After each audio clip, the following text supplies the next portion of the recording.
531 area code. Who are you? Where are you calling from? Thanks for taking my call, everybody. This is John from Nebraska. John, what's on your mind?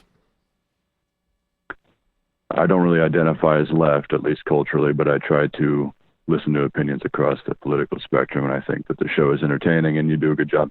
Thanks, John. But I had an experience with Dave Rubin, and I thought you folks would appreciate it. It involves some interesting ideas. Is this a prank phone call? I love this. No, good. All right, go ahead. Yes. What was your experience with Dave Rubin?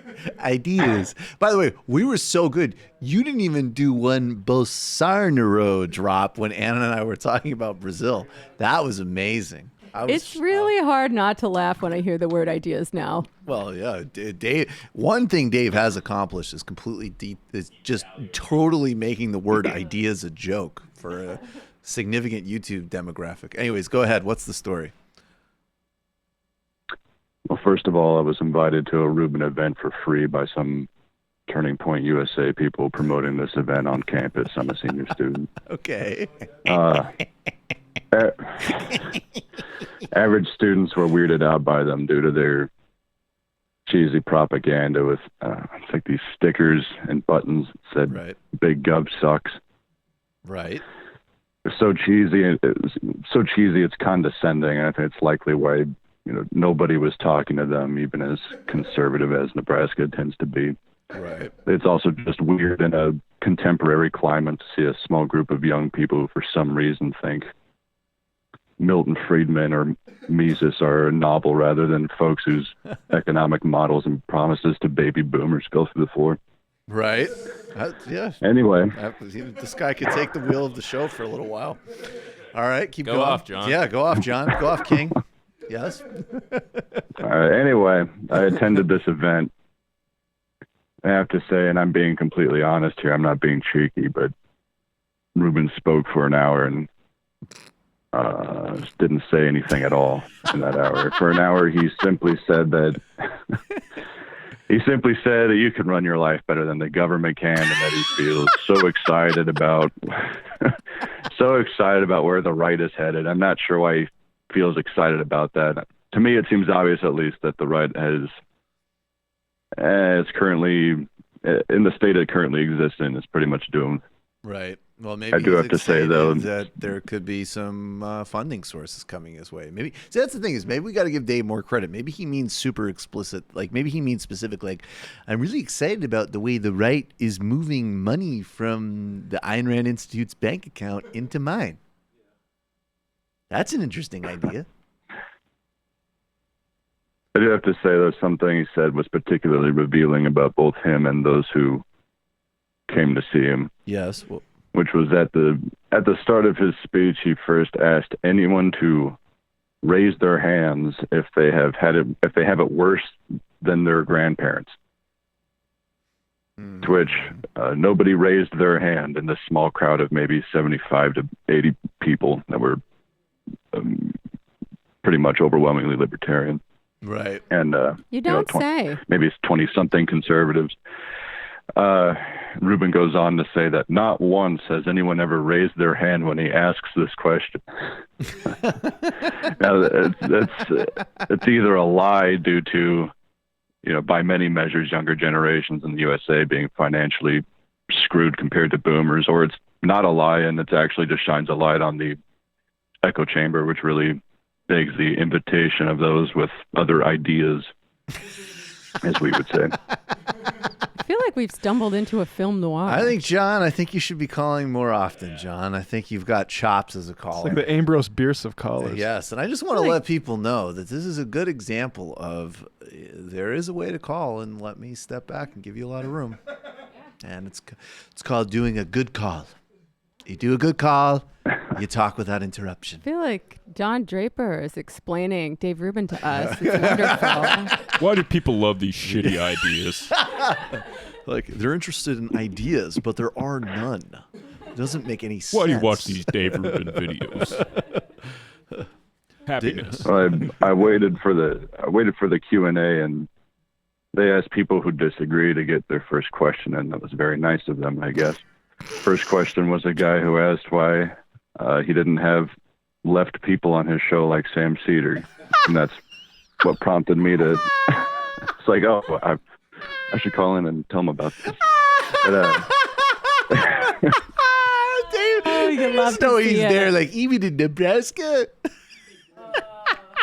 Thanks for the free advertising. Yeah. Whoever said that. Yeah, But thanks, man. Props to the University of Nebraska. All right, John. when this, in response, he said that he wouldn't waste time with someone like Sam. So I guess you guys aren't up for discussing ideas. No, I don't think Dave wants to do ideas with us.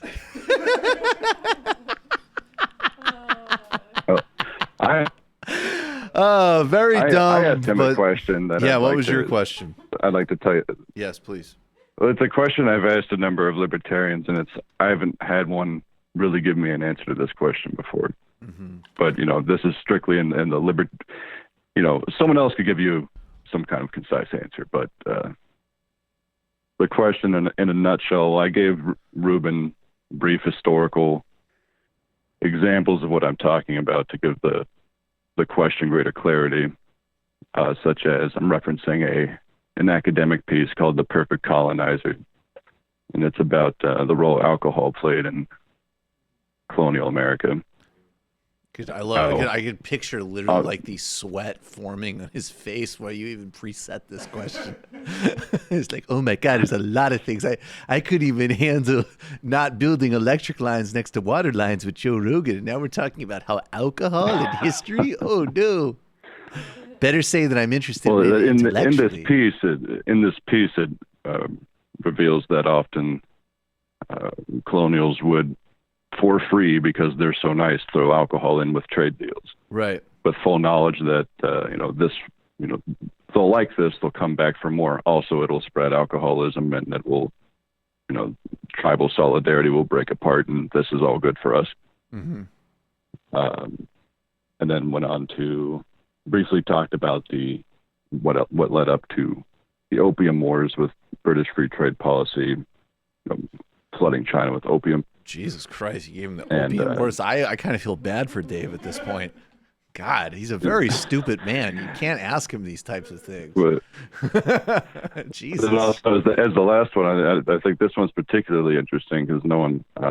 that would be a legitimate... I just want to say but briefly, I just have to say, if I asked Dave to answer, like if I did a video about Dave Rubin and tried to get him to comment on the opium wars, I think that would be a justification for him to use the YouTube terms of service against us. All right, yeah, it's just too mean. All right, go ahead. Well, the last example I gave was, I rarely hear people bring this up for a citation. They can throw people to a New York Times article titled "Mideast Turmoil." I think it's like, its main headline is "Mideast Turmoil." It's from like 2002. Mm-hmm. And then the subheadline is something like "Fighting as Israeli troops tighten their grip," Mm-hmm. Something like that. When Israel occupied the city of Ramallah, they took over the television networks and then began to broadcast pornography. Yep. Mm-hmm. And the obvious intent there is to, now you're captivated by the porn, you're not going to fight. But I think it's also just pure disrespect. So anyways, you got to get it. So what happened? So you gave him these things he knows nothing about. Well, I give him these examples, and I say, okay, if you're a libertarian, how do you differentiate between a government which facilitates legal drugs, alcohol, sexualization because it cares so much about your freedom, Mm-hmm. and one that does the exact same thing because it wants to enslave you? No, that's actually an interesting. That's an interesting intellectual fucking expedition. So Dave said, I don't know. I'm more interested in an ideas level. Yeah, did he say it was an interesting well, idea? First he goes, I don't understand what you mean. So then I said, oh, well. I believe that. All right, so far so honest. Okay. I said, well, I mean, to put it in simpler terms, how are people more free if legal drug lords pornographers or usurers or whatever are just free or incentivized to prey on people. I hear a little bit of what you said when you had a bit of a cultural conservative streak in this question, and this also reminds me of Malcolm X talking about how they send drugs up to Harlem to pacify us. So what did Dave say? I'm not making this up, but he just goes. He just goes, that's a weird question. I don't like the way that's worded. And that was it. That was the end. Art is the lie that reveals the truth. I think that was very much evident on this call. Oh my God, I hope this was recorded. I'm looking for it right now. God! I hope that this. First of all, I just have to say, John. There's two things I hope. One, John, no offense to you, but this is so good. I have to hope that this is a real story. And then the second thing I have to hope is that if it is a real story, that this has been recorded and we can add this to the pantheon. I don't like the sound of that question. There was a Turning Point USA. Weird.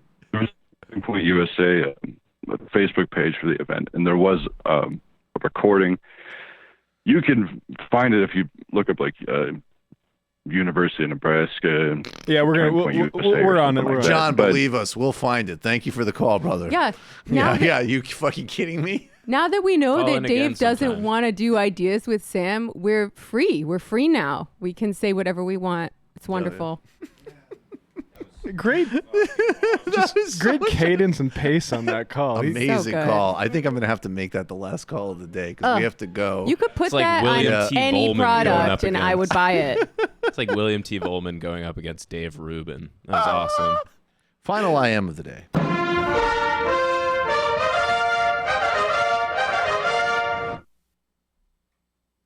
I found Kentucky Fried Comrade. Okay.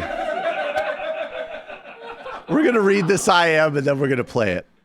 As someone who's worked in San Francisco tech scene, I couldn't finish Corey Pine's book because it was giving me too many flashbacks. The show Silicon Valley is fantastic, though. Jamie is totally Guilfoyle, which I think is a compliment. I love Time that to walk show. the left-hand path, my friend. I love that show. Oh my God. Are you fucking kidding me? This is Dave Rubin getting questioned by our new friend from Nebraska, Dummy Dave, in all of his glory. Is what I'm referring to, just so the context of the questions Pause understood. it. Pause it. I'm sorry. Yes, he's a real caller, Hell and yeah, he does dude. have that awesome He's voice. awesome. He looks like hardcore Griscom. Yeah, he Oh, he does. totally- It's like- Nebraska Griscom. It's Nebraska Griscom. We need to get him. We need to fly him out. Have Yeah. him on TMBS. All right, go. During European colonialism in the Americas, free alcohol was often given to native tribes as a proof both to I'm going to speed up a little bit. weaken 'cause we tribal already heard solidarity these. through alcoholism and to increase the odds of more trades in the future. When vast amounts of opium were introduced to China through British free trade policy, the results were largely catastrophic, with drug addiction destroying common families while making a large profit for the English, which, when they resisted in the Opium Wars, came into fruition. When Israel occupied the city of Ramallah in 2002, Israel took control of the television networks to broadcast pornography, I'm with you. obviously in an attempt to pacify resistance by manipulating people through their passions. I'm with you every step of the way on this. Keeping these examples in mind, how do you differentiate between a state which facilitates where you're drugs and going. sexual liberation because it values your freedom, and a state which does the same thing because it wants to enslave you?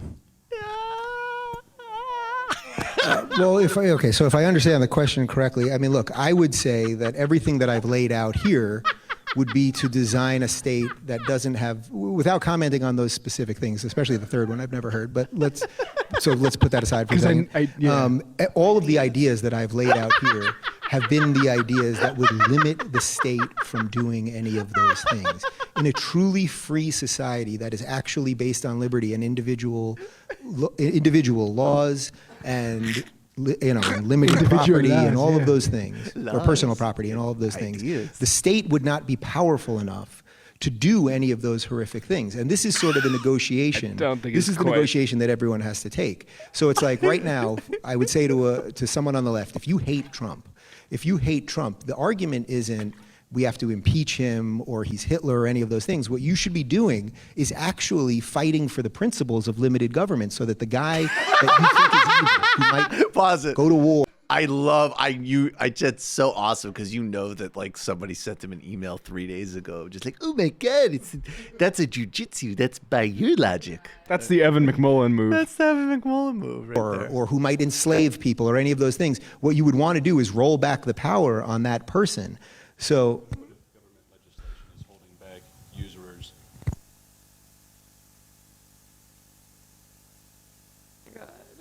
Yeah, they looks like Well, but I'm just not sure what the question is. I'm not for any of those things. I would be against the state doing any of those things. Allowing usurers, allowing a lack of legislation, allowing usurers or allowing pornographers to run as they see fit. Why is that good for human liberty? It's a little bit of a confusing question. I would be for letting people make as many decisions on their own within the confines of the law. So it would be illegal, and like right now it's illegal. You can't just bring. So yeah, Rubin Oh just my can't God. hang. He just Stay literally, gold, Dave. I Don't love ever it. change. It's so great because that is like that's such a good sneaky college question because you're basically saying like, here's like our contradictory examples that undermine your like. That's just something that, you know, at the very least, if you're going to go around the country propagandizing for your libertarian nonsense Right. and corporate feudalism, you should at least have some basic spin ready for an answer like that. Yeah. Because it sounds really intimidating, but you should have some like you could just totally ride on. Well, I never said mandate any. Like you could have. I mean, there's so many. But I love it. It's just think I know that this is beyond my capacity to understand, and I don't like it. This But if is- my initial word salad doesn't work, I'm done. Unironically sort of where we're the idea guys, because like that's something that I've actually thought about and seen Yes. people on the left grapple with when it comes to things like legalization of marijuana. Like, are we just going to end up as like sort of farmers on state-run pot farms? Yes, to help don't we? We're just going to pacify everybody? anesthetize people, and they'll get some like basic relief from the oppression. And does that undermine like the broader kind of will to liberty? Yeah, I mean that's actually a very interesting question. But Rubin is Not ready for those ideas. I was more interested in brain sizes. I'm Why on sorry earth I you'd ever want to doubted do? this guy. Why on earth you'd ever want to do brain size content if you're Dave Rubin is beyond me. Have a great weekend.